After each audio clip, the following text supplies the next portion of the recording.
¿Cuál es la diferencia entre sexo y género? ¿Qué es la identidad de género y la orientación sexual? Desde el primer episodio de nuestro podcast, comenzaremos a despejar dudas, aclarar confusiones y conocer más acerca de uno de los temas de mayor relevancia en la vida humana. AMSAC, el podcast. AMSAC.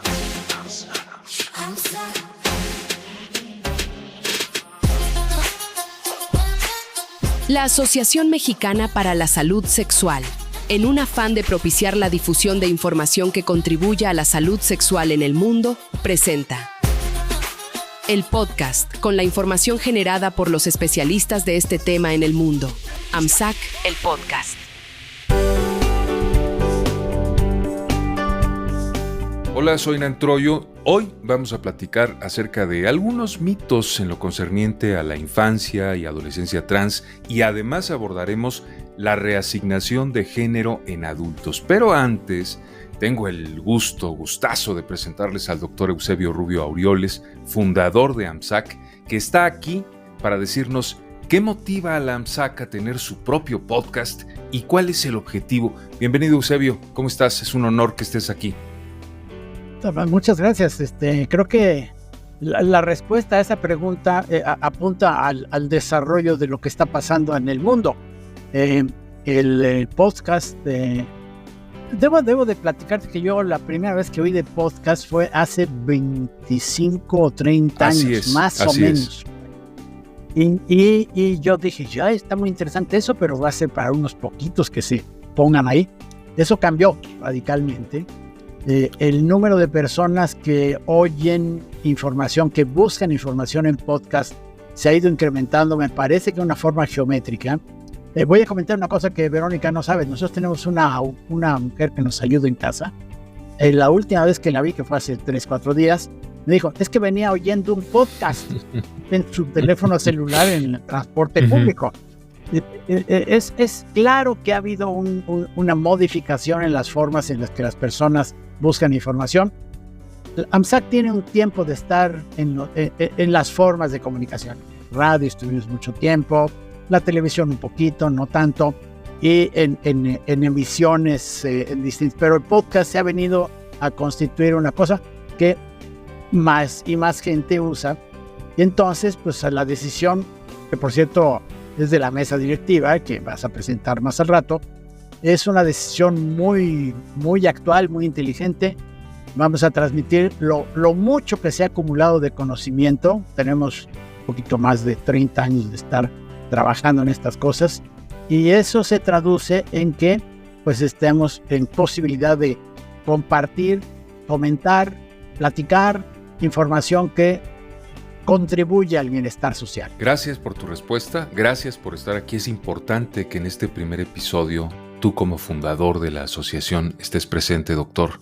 Te lo aprecio mucho y aprovechando que estás aquí, pues te invito a que le demos la bienvenida a quien se integra ahora a esta conversación, que es la doctora Verónica Delgado. Ella es psiquiatra, terapeuta sexual, sexóloga clínica y hoy nos acompaña también en este primer episodio. Vero, bienvenida, ¿cómo estás? Hola, ¿qué tal, Nan? ¿Qué tal, Eusebio? Me da muchísimo gusto estar aquí con ustedes en este inicio, arrancar este proyecto, me siento muy honrada. Y por supuesto, hay muchos temas muy interesantes de los que sin duda vamos a platicar y espero que me inviten otra vez. Con mucho gusto, Vero, gracias. Por favor, pónganos ambos en contexto respecto a la reasignación de género en adultos. ¿Qué está ocurriendo en este aspecto de la sexualidad actualmente? Bueno, lo primero que ha ocurrido es que se volvió muy público el proceso, el fenómeno, ¿no? Ese es lo primero. Ahora todo el mundo sabe que hay personas trans, todo el mundo sabe que ya ahora tienen derechos, todo el mundo sabe que se pueden cambiar su identidad de manera relativamente fácil. Y para un grupo relativamente grande de la población, hay un proceso de desinformación importante que genera pues falta de entendimiento, críticas y hasta algunas manifestaciones francamente un poco despegadas de la realidad de lo que significa que haya un reconocimiento de que hay personas que ahora se denominan de la diversidad sexual o poseedoras de un diagnóstico de la Organización Mundial de la Salud que se llama discordia de género. Yo quería comentar, mira, hace más o menos 45 años, más o menos por ahí, porque algunos tenemos ya algunos años en este asunto, lo que sucede con las personas trans era considerado una psicosis. Se llamaba psicosis monosintomática. O sea, no podían ver la realidad de qué eran ni lo que eran, y entonces pensaban que eran otra cosa y se consideraban psicóticos. El proceso de reconocer lo que sucede con las personas trans ha sido interesantísimo, difícil. Yo llevo muchos años trabajando en el mundo de la psiquiatría, y bueno, antes les daban antipsicóticos para ver si aprendían a ver la realidad. No, así no es. Porque lo que hemos aprendido en los años es una cosa compleja de transmitir. La conformación de la identidad de género, quién soy yo en función del género, es una cosa compleja que empieza muy temprano en el desarrollo y que no solamente es resultado de la educación. Esa es una cosa importantísima de entender. No es de que tengo yo una figura paterna y entonces me vuelvo como mi papá. No, nada más. Hay veces tengo una figura paterna y yo no me siento como mi papá, y entonces respingo y el papá respinga y todo el mundo se enoja porque no es el niño como se supone que debe ser, ¿no? Hay desarrollos, y ya no voy a extender tanto, pero que permiten entender que lo que sucede es que hay diferencias en la naturaleza de la persona. Esto que ahora se ha dado a llamar diversidad. Hay en otras áreas como el autismo también ya se ha reconocido. Hay diversidad, por eso se llama neurodivergentes, ¿no? Y en identidad de género hay diversidad humana. Y esa diversidad, para los que están muy pensando que todo es producto de una idea, no. Hay correlatos biológicos, hay diferencias estructurales que parecen explicar por qué algunas personas nada más no se sienten lo que les dice la sociedad que son, ¿no? Entonces no es que se les antoje ser, es que reconocen que no son lo que dice la sociedad que deberían de ser.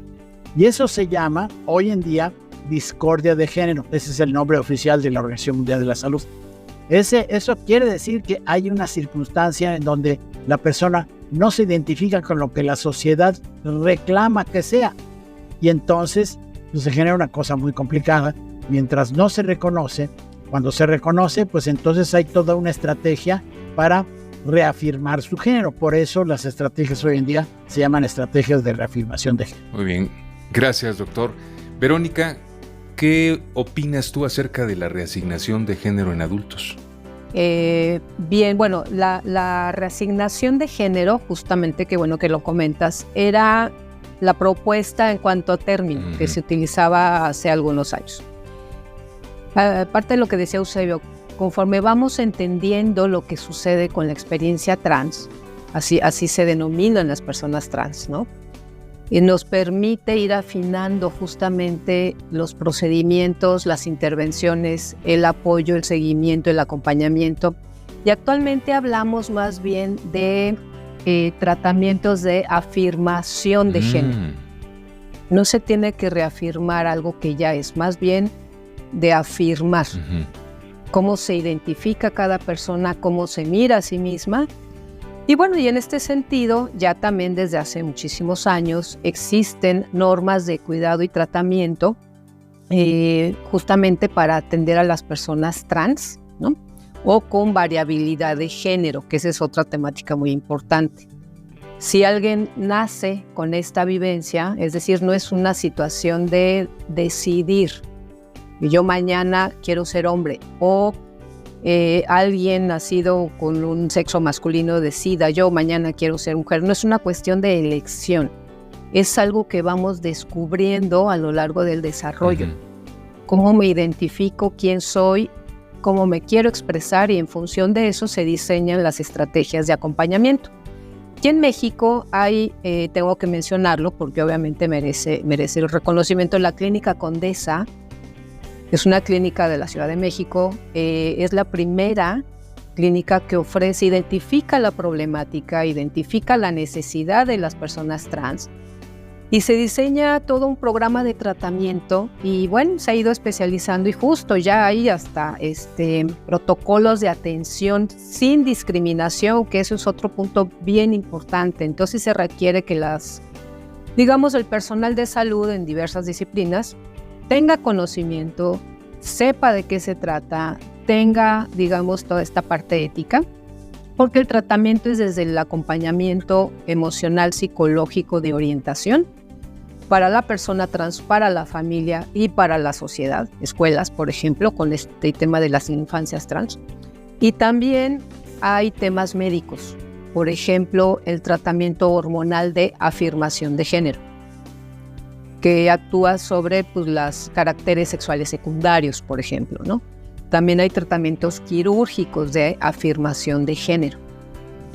Entonces, sí tenemos todo un protocolo y con mucho orgullo lo digo, que está basado en los protocolos internacionales, que se van actualizando y lo que empleamos aquí en nuestro país, nos apegamos a estos protocolos, ¿no? Entonces, creo que es, insisto, fundamental el conocimiento tanto de la vivencia, por qué una persona nace con una condición trans, no es una cuestión de decisión, y saber los cuidados necesarios para apoyar y ayudar en todo este proceso de afirmación, si así lo decide, ¿no? Por supuesto. Justo atender estos protocolos, como lo mencionas, doctora, forma parte de los intereses principales de la AMSAC.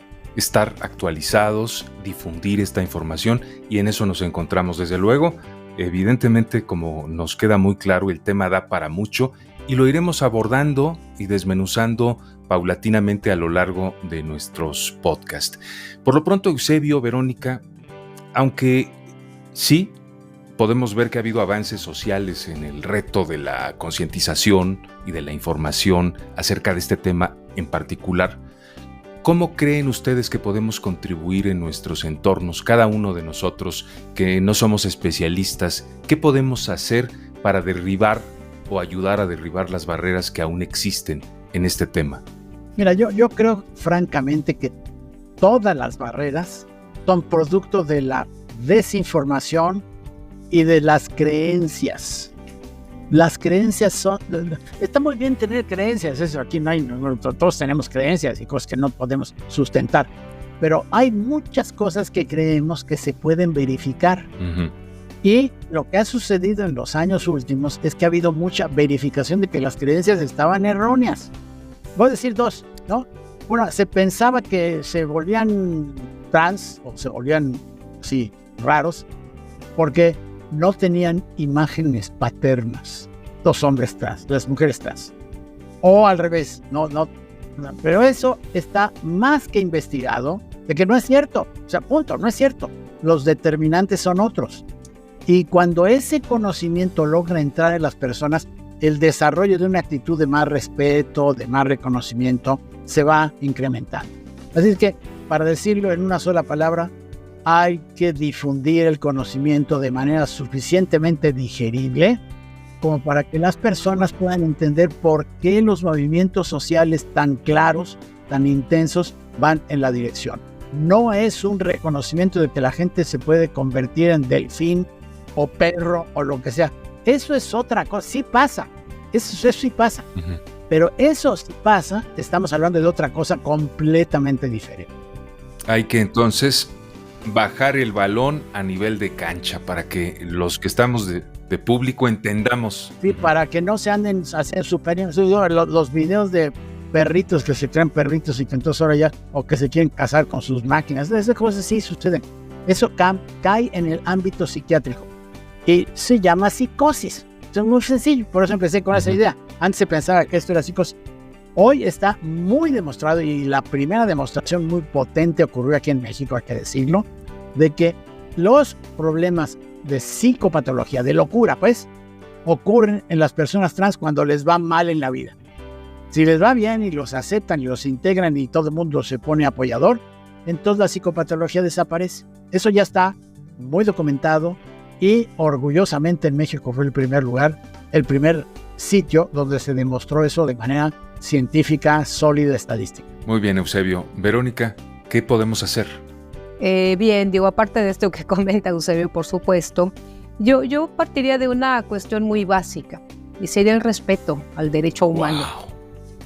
Porque, digamos, yo no puedo no saber, puedo no tener el conocimiento, porque tal vez no es mi área.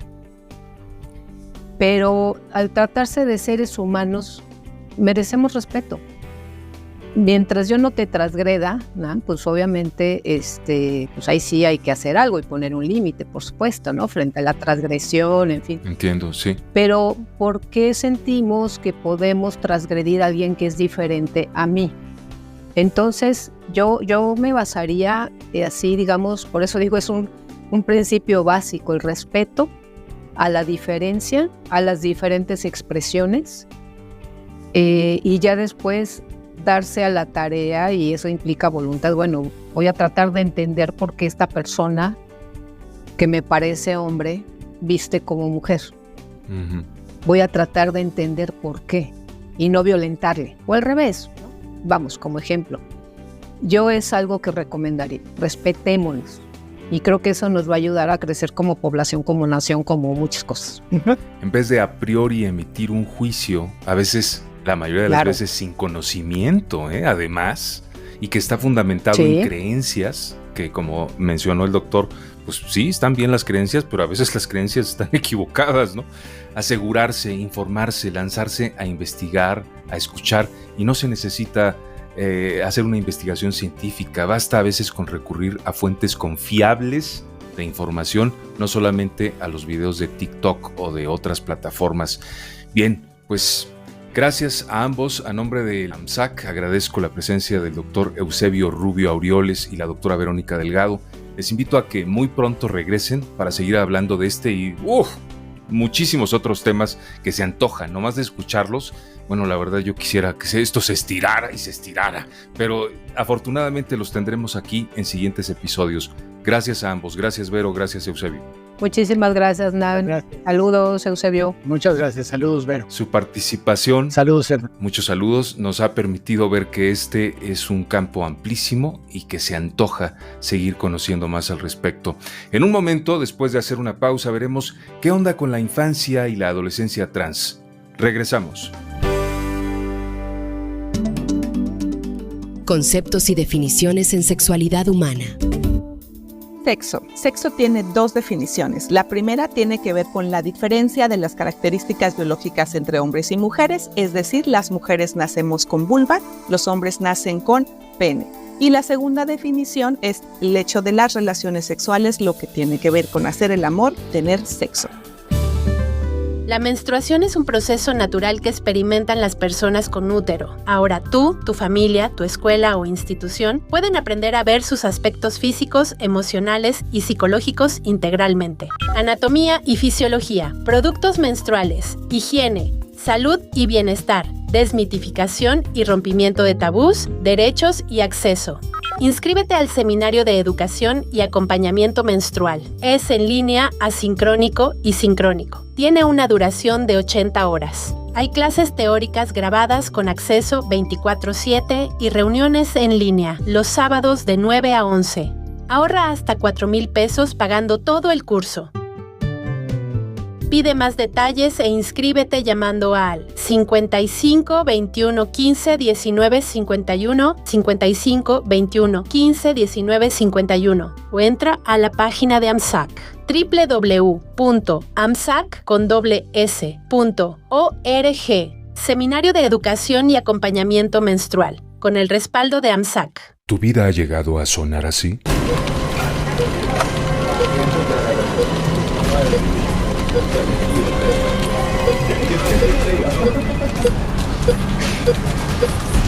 Tu vida puede dejar de ser así. Cierra tus ojos al exterior y ábrelos a tu interior.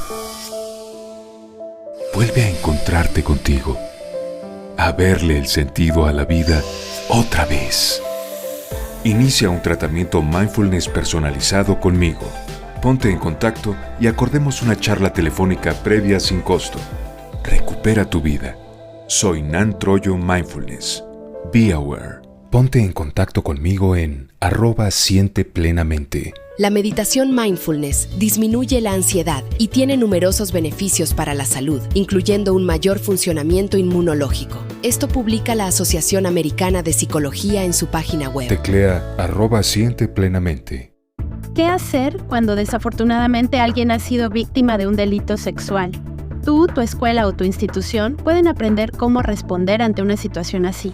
Inscríbete al curso breve de Primeros Auxilios Psicológicos ante la revelación de eventos de violación sexual. Es en línea y asincrónico. Tiene una duración de 4 horas y contarás con acceso 24/7 durante un mes. Cuesta $700, pero si te inscribes antes del 20 de julio de 2024, solo pagarás la mitad, $350.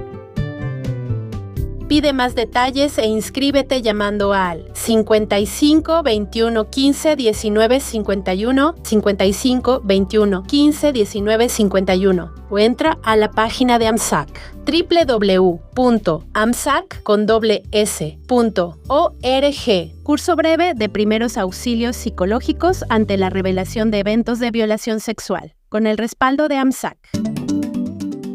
Conceptos y definiciones en sexualidad humana.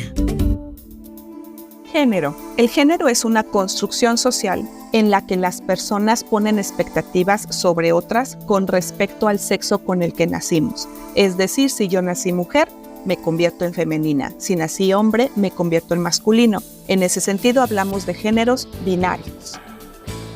Bienvenida a la charla, Eli Guillermo, presidenta de AMSAC. ¿Cómo estás, Eli? Hola, muy bien. ¿Y tú? Gracias, encantado de que nos acompañes. Un gusto.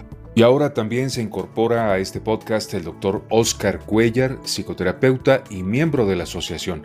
Hola, gracias por estar con nosotros, Óscar, y aceptar esta invitación. Bienvenido. Hola, Hernán. Muchas gracias por esta invitación.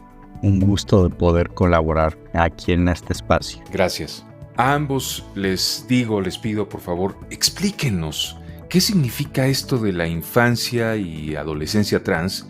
Y también háblenos acerca de cuáles son los prejuicios, miedos o mitos más comunes que enfrentan los infantes y los adolescentes trans, no solamente en su desarrollo, sino también en su bienestar en lo cotidiano, en su vida. Adelante, Eli, por favor. Híjole, pues es un tema bastante complejo, golpea mucho a las personas porque primero que nada, hay que tratar de identificar que una infancia o una adolescencia trans pues no es muy común que se presente, sin embargo existen. Y esto se refiere a que la persona que nace no es concordante su género con su sexo. Y obviamente, pues bueno, vamos a ir mencionando a lo mejor en el transcurso de los podcasts, vamos a ir pasando precisamente definiciones, ¿no? Porque es importante identificarlo. Por ejemplo, me voy a poner de ejemplo, yo nací mujer, es decir, tengo una vulva, tengo varios, tengo trompas de falopio, etcétera, y me considero de género femenina, es decir, soy concordante mi género con mi sexo. Y en el caso de las infancias y las adolescencias trans, quiere decir que no son concordantes esas infancias, ese género con el sexo.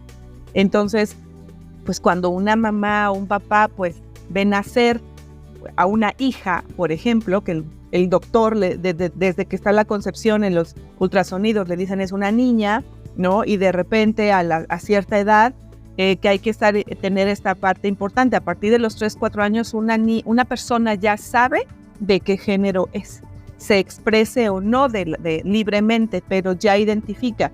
Entonces de repente nos encontramos con personas de 5, 6, 7 años o adolescentes, ¿no? De 13, 14, 15 años que refieren que no se sienten a gusto con el cuerpo con el que nacieron, que refieren que no son esa persona que dicen que son. Entonces se identifican con el sexo o con el género que es diferente al que se les asignó al nacer.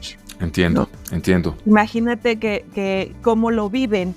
De entrada, la misma persona, pero además, hablando de que el género es una construcción social, pues imagínate cómo está esta situación en la cabeza de las personas de pues no, yo no puedo, no permito, no me imagino, no puedo, no me sobrepasa una familia que diga no puedo ver esto de mi hijo o en mi hija, ¿no? ¿Cómo me dice que mi hija que nació es hijo? o cómo me dice mi hijo que es niña, ¿no? Entonces, en ese sentido, primero que nada, si no tenemos claridad de lo que significan las infancias y las adolescencias trans, pues vamos a entrar en una situación muy, muy compleja de acompañamiento. Y eso va en perjuicio tanto de la persona, de la infancia o la adolescencia, como de la misma familia. Y no significa que les tengamos que hacer una reasignación de sexo a esa hora, porque además a esa edad, porque además ni siquiera está permitido, ¿no? No es una situación que se tenga que poner en la mesa en ese momento, sino simple y sencillamente dar un acompañamiento en la expresión de la identidad de género, ¿no? Y esa expresión, pues nos va a chocar, pues sí, me va a hacer golpear mi cabeza, ¿no? Porque pues no estoy identificando por qué se está sintiendo así o por qué está pensando de esa manera si yo lo crié o la crié de una manera en específica y me sale ahora con que no es, ¿no? Entonces sí sí hay una serie de perjuicios en torno al bienestar físico, emocional, pero también sexual, porque si en la casa no les damos ese acompañamiento, no tenemos esa red de apoyo sumamente fuerte, pues las agresiones las van a tener afuera. Entonces, si no saben precisamente este tipo de situaciones defenderse, no les vamos a dar las herramientas para poder enfrentar lo que les pueden hacer. Es adecuado entonces proporcionar información, tener claridad en la familia al respecto. Óscar, ¿cuál es tu visión al respecto? Lo más importante respecto a la orientación sexual, a la identidad de género y sobre todo estos retos de las personas trans, es que sin duda las personas trans actualmente están teniendo mucho más acceso a la información, están teniendo más recursos, pero hay una brecha generacional muy importante, que son pues los papás de las personas trans, de las infancias trans, que pues estos papás muchas veces no conocen sobre la tecnología, sobre los medios de difusión. Entonces, claro que hay una brecha, que esto yo lo digo como experiencia personal y como experiencia profesional. La verdad es que las personas trans que llegan al consultorio, ellos ya están súper seguros de su identidad, ellos ya conocen en su mayoría cómo se definen, con la realidad de que luego puede haber variaciones, pero ya conocen su identidad por toda esta información que comento, por todos estos medios de difusión que las personas están viendo. ¿Qué hay que hacer? Hay que ayudar a las personas de otras generaciones a que puedan tener más acceso a otros medios, a que puedan educarse escuchando podcasts como este, que puedan conocer sobre las definiciones entre esa diferencia entre orientación sexual e identidad de género, para que a la mera hora, cuando sus hijos, cuando todos los familiares que quieran saber sobre la identidad, pues tengan mayor conocimiento y haya menos confusión, menos problemática en el sentido de no tener un acceso a la información adecuada. Diste en el punto, es la información adecuada. Sí hay mucha información según nos dices, pero hay que cerciorarse de que se trate de información bien fundamentada. En este caso, la invitación es a que se acerquen a AMSAC. ¿Qué puede hacer la gente para comunicarse a la asociación, Óscar? La asociación, la verdad es que tiene distintos medios de comunicación a través de redes sociales, a través de correo electrónico, a través de teléfono. Entonces, los invitamos a todas las personas que puedan tener alguna duda, que quieran conocer más sobre cualquier situación de identidad sexual, de cualquier área de la sexualidad, pues puedan tener esa confianza y ese acercamiento con nosotros. Y primordialmente, ese punto que tú comentaste es lo más importante. Hay mucha información en redes sociales, hay información que puede ser que no sea tan certera, pero lo que ofrece AMSAC es información de profesionales de la salud sexual, de distintas áreas, de distintos procesos formativos, pero sí verificada y siempre dispuesta a apoyar a todas las personas. Entonces nosotros hacemos esa invitación, que a cualquier canal que ustedes puedan acceder, el que les sea más fácil, con el que estén más familiarizados, se acerquen a nosotros y nosotros vamos a ayudar de la manera que se requiera. Muy bien, gracias Óscar. Él es el doctor Óscar Cuéllar, psicoterapeuta y miembro de AMSAC. Pueden teclear en su buscador AMSSAC, AMSAC. Gracias también a Eli Guillermo, presidenta de la misma asociación, a ambos por haber estado con nosotros en este primer episodio del podcast de AMSAC. Hasta pronto, bye bye. Y antes de concluir, te invito a conectarte con AMSAC a través de sus redes sociales, como ya hizo la invitación el doctor Cuéllar. Vamos a estar pendientes de tus preguntas, comentarios o inquietudes. Y ahora sí, para despedirnos, estas son las noticias más importantes en el mundo de la sexualidad humana. La Guardia Nacional en México inauguró el programa de actividades de sensibilización 2024 para fomentar perspectiva de género, inclusión y derechos humanos en sus funciones. Este programa, iniciado con la Conferencia Derechos Sexuales y Reproductivos de las Juventudes, incluye 13 conferencias en colaboración con diversas instituciones. Rogelio Terán Contreras destacó la importancia de promover un entorno justo y seguro para todos. En Veracruz, el diputado local Ki Durán Chincoya aseguró que antes de finalizar la actual legislatura se votará la ley para permitir el cambio de identidad de género en ese estado. Un juez federal ordenó al Congreso dictaminar todas las iniciativas pendientes de la comunidad de la diversidad sexual. También revisarán leyes para tipificar crímenes de odio en la legislación local. Y en Washington, el Centro de Salud para Adolescentes ofrece a menores tratamientos gratuitos de reasignación de sexo y aborto sin necesidad de consentimiento parental. El sitio web del centro proporciona materiales y recursos para guiar a los adolescentes en el proceso, incluyendo obtención de seguros y transporte gratuito. Esa es la información. Soy Nan Troyo y les espero en nuestro siguiente episodio.